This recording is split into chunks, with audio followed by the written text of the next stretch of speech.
It's time for another Out and About with Jamie Grout podcast, and this is another Best of podcast where we feature our interview with Ann Harris, president of Grinnell College. This lady is a dynamo, and I was very thrilled to interview her several months ago about Grinnell College, which is considered the Harvard of the Midwest. I enjoyed talking to her not only about Grinnell College, but also about Grinnell College's interaction with the city of Grinnell. I think you'll find the podcast to be very interesting. But first, a word from our sponsors, including B. Nicole Salon in downtown Grinnell. I was checking out their Facebook page, and it's amazing the number of product that they have available. And if you're looking for hydration to dry and irritated scalps, look no further than B. Nicole Salon. They have all kinds of product for that, including the Balance line that soothes the inflammation affecting your scalp and hair follicles to help improve dandruff symptoms and promote the scalp health that you need. Scalp health is so important, so grab yours today there at B. Nicole Salon. And also get yours today at B. Nicole Salon if you're looking to add that volume that you need. They have the full line of Puff Me products. Stop in today and try it out, and they'll take good care of you too, of course, if you need a haircut. And one of our prizes that we have every Saturday on Out and About with Jamie Grout podcast trivia is a free haircut from B. Nicole Salon. So get ready to have a chance at winning that. Also, Grinnell State Bank with their 4 convenient locations, not only in Grinnell, but in Johnston, Marengo, and Polk City too. You can try their convenient online and mobile banking. Check it out with all their options. Make banking fit into your life at Grinnell State Bank. And also you want to stop into Who's Leading Who, or give them a call and find out about Who's Leading Who Dog Shop. They're great. Give them a call at 641-990-4672, and they've been sponsoring our live streams from PALS, the animal shelter in Grinnell. They have all kinds of services. They mainly do dog training. They have individualized classes. They have group classes too for your dog.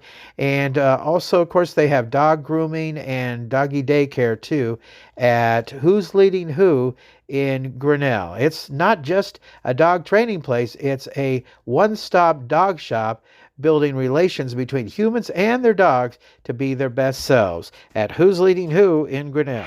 It's time for another edition of Out and About with Jamie Grout, and this time around we're talking to Grinnell College President Ann Harris. Thank you so much for taking the time out of your busy schedule to chat with me today. Jamie, it's an absolute pleasure. Well, I got to tell you, the main reason I wanted to talk to you is because I am a regular at Perkins in Newton. There are 2 waitresses there. One of them is Ari, and the other is Natalie. Natalie is from Fresno, and Natalie is from Minot, North Dakota. So I asked Natalie, because I was getting this podcast started, who I should talk to, and she said, talk to Ann Harris, because she apparently is in a choir here at Grinnell College, and she said that they were going to take a trip somewhere, and the funding wasn't there, but you came through for them. So she was singing your praises, and I wanted to talk to you because you seem like a big-hearted lady. Well, and to have one's praises sung by a choir member is the greatest honor, truly the greatest honor. Yes, I think that ability to reach out to each other and to solve problems together, and then to look at long-term solutions. That was a short-term solution for the spring, and I was so happy it was able to work out. That's fantastic. Let's talk about your background a little bit and how you came to be president of Grinnell College. Oh, how marvelous. I started out as a faculty member. Taught for 20 years, various places in the Midwest, but most recently DePauw University with a W in Greencastle, Indiana. And then moved into administration quite suddenly. We had a president who said, this is what he said. He said, every time there's a problem, somebody sends you in there. So here's some things that you can deal with, all of academic affairs. And I found that I loved the administrative work. It's advocacy work. It's advocacy for education.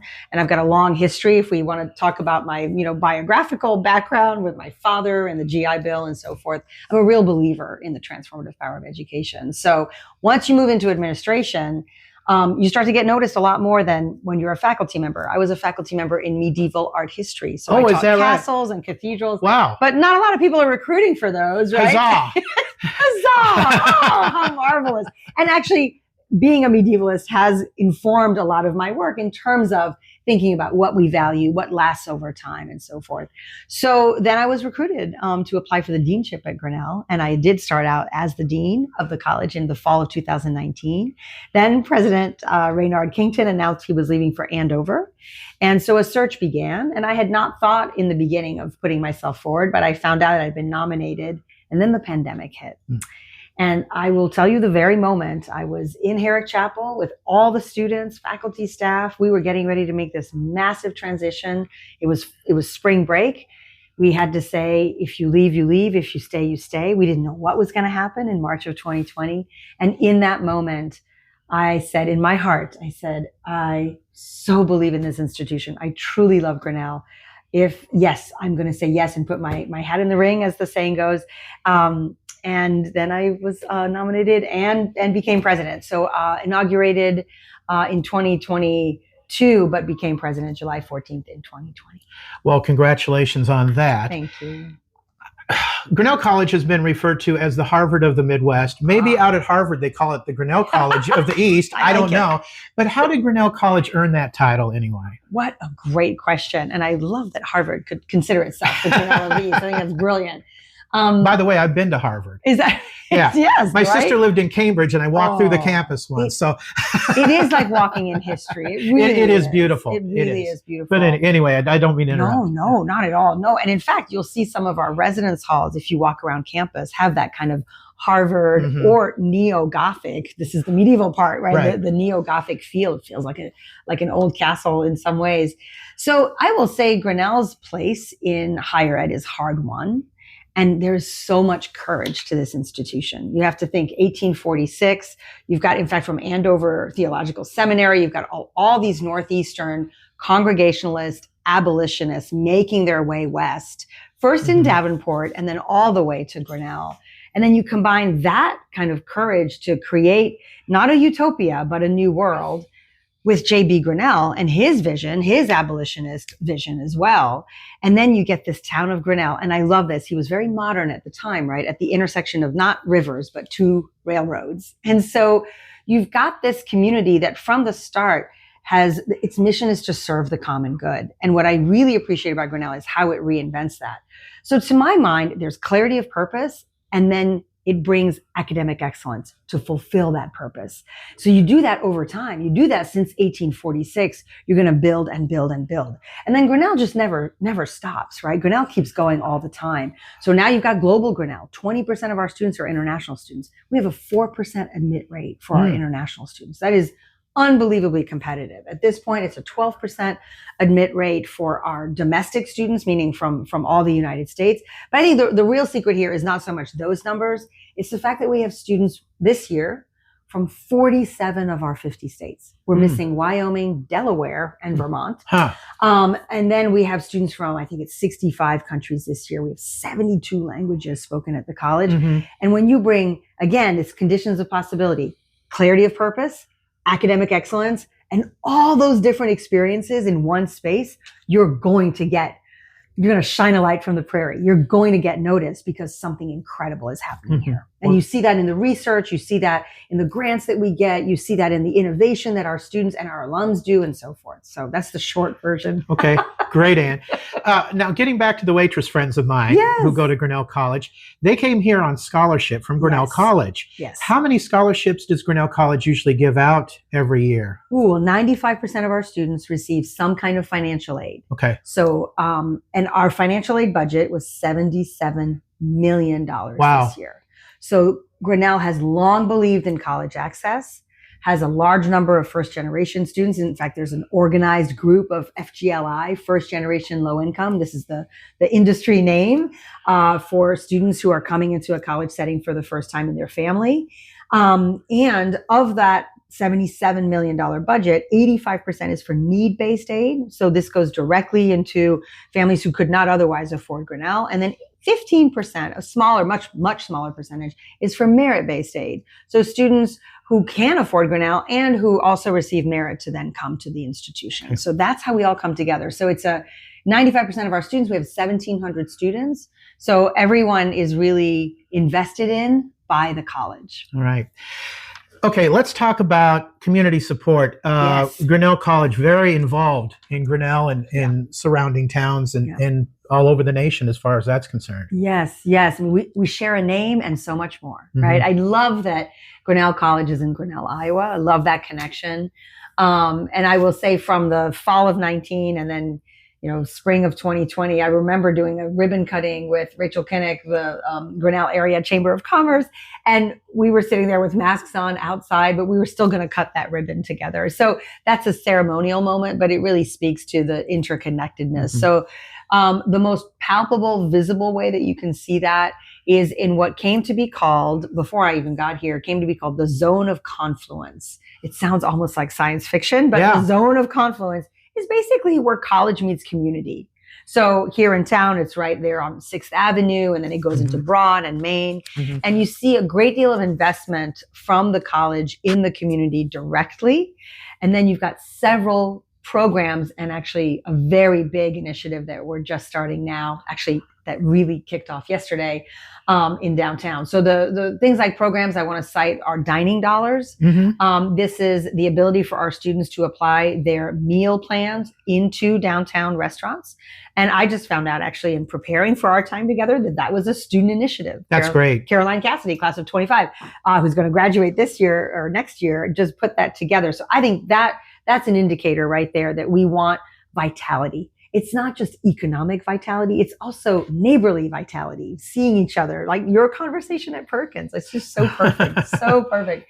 Then the big statement we're making here is in doing something very unusual for a college, which is to establish our student residence hall downtown. So this is now, I'm going to say, the famous Renfro Hall. And that dedication, which happened a couple of Saturdays ago, was absolutely beautiful for how many Grinnell, Iowa community members came, celebrated.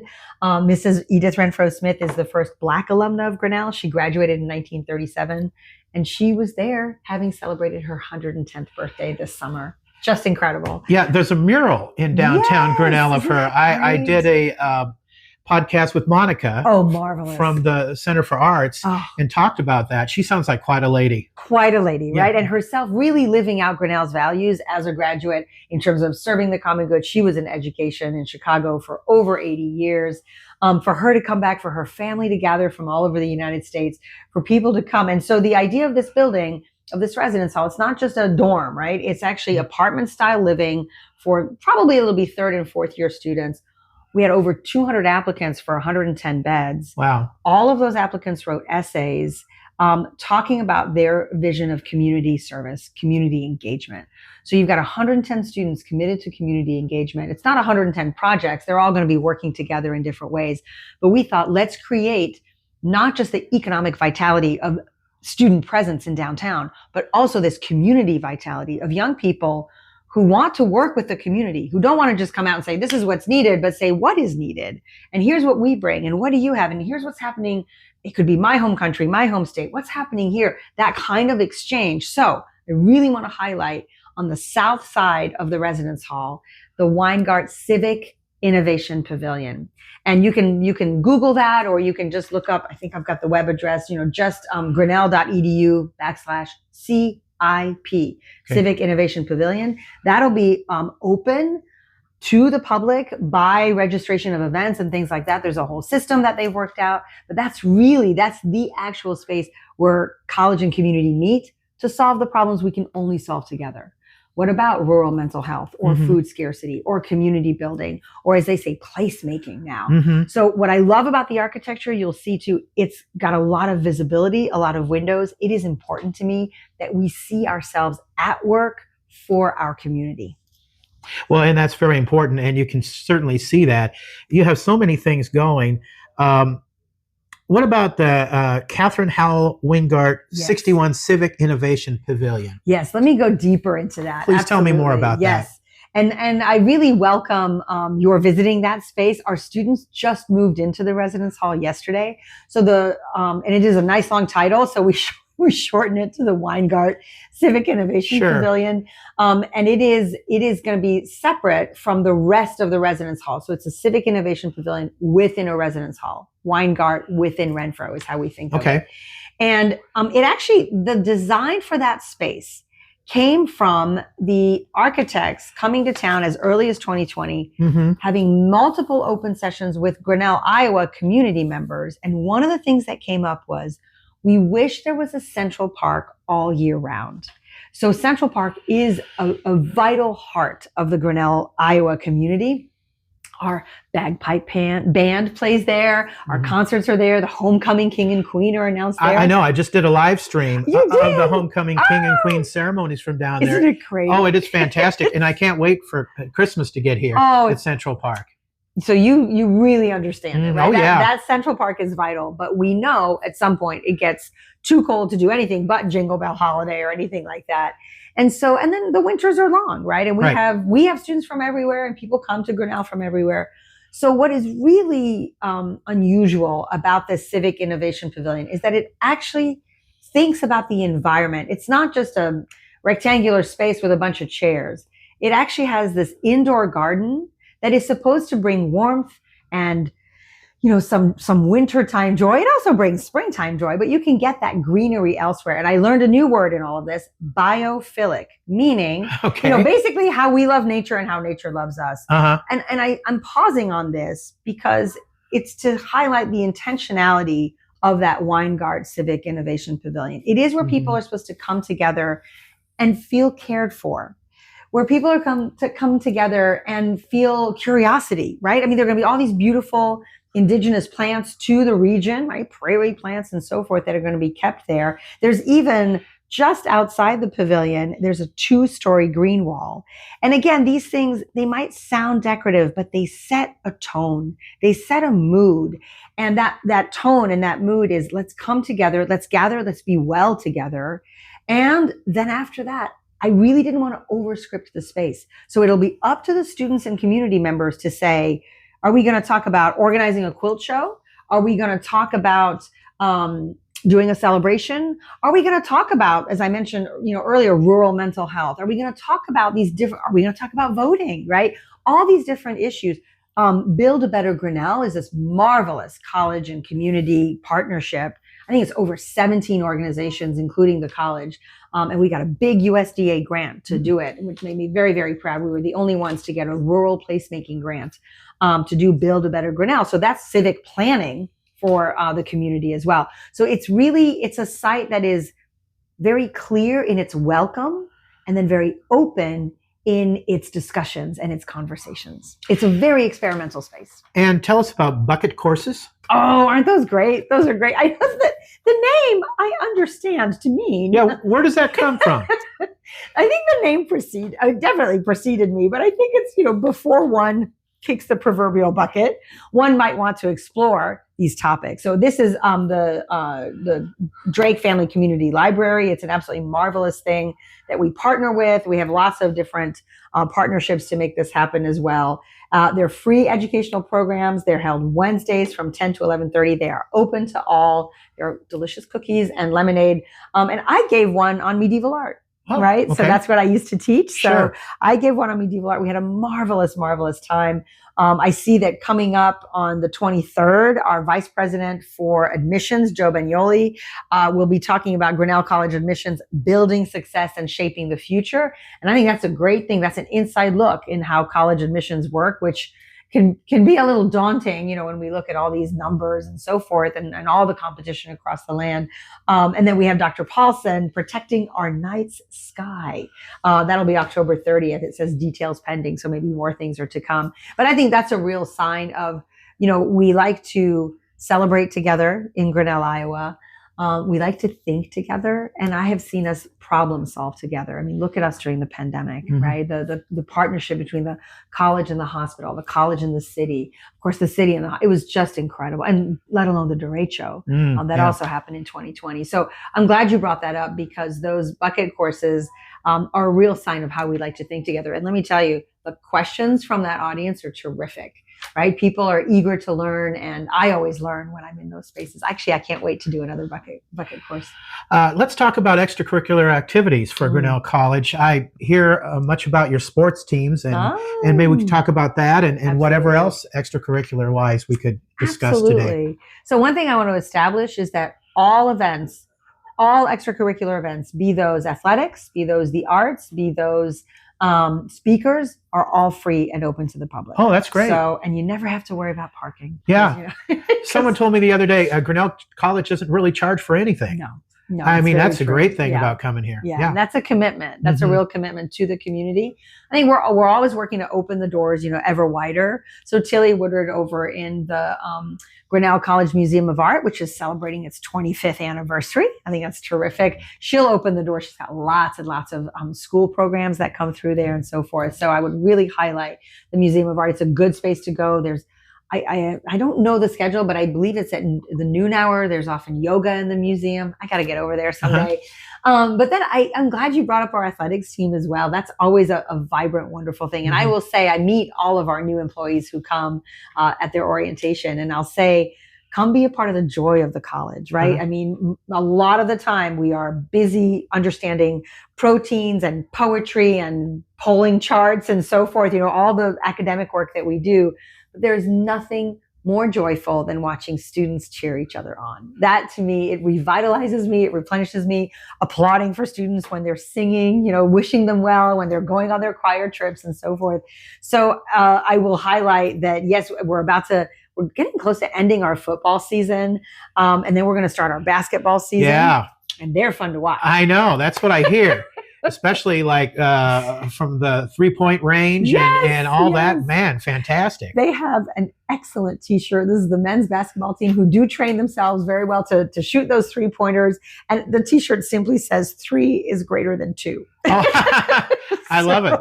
But they have a really good time. And that, I think, I'm investing a good deal of my energies in promoting spectatorship. So just coming out, be we faculty or staff or students coming out and, again, cheering each other on. And the team's about 25% by the time they graduate, but 50% of our students, they're all involved in athletics, they're involved in the arts and so forth. Our theater program is phenomenal, very experimental, doing all sorts of new things. I went to a performance a couple of years ago where it was always an audience of one.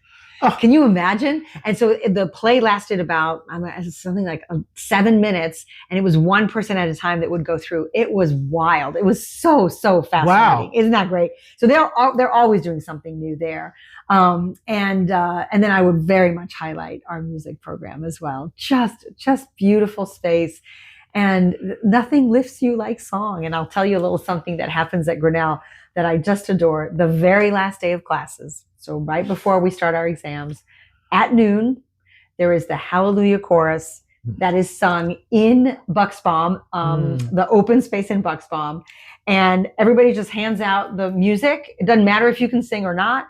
And then people bring out instruments, and it's hallelujah. It's the last day of classes. And it's so joyful. And there's wit in there, and there's just great. And then at the end, there's this rousing cheer. And then everybody wishes everybody else good luck on exams. Wow. And off nice. We go. So what I would want your listeners to know is that everything is open. You can go to the Grinnell. If you Google Grinnell College calendar, you can see a listing every single day of all of our events. And I'm always gladdened when I see community members at our events. It's a great thing. And if a parent listening today is interested in sending their youngster to Grinnell College, yes, maybe looking into scholarships and whatnot, what steps do they need to take? So I would contact our admissions office. Very easy to find on our website. Very easy to explore all the different options. And that website again? Just Grinnell, GRINNELL.edu, Grinnell.edu. And you can start exploring, and you'll see Grinnell has, if these are Iowa parents, for example, lots of scholarships for Iowa students. We have something called the Founders Scholarship and so forth. Grinnell also meets 100% of demonstrated need. Very few institutions do that, meaning whatever the FAFSA forms, the government forms tell you you can afford, Grinnell will meet 100% of that. Wow. Need.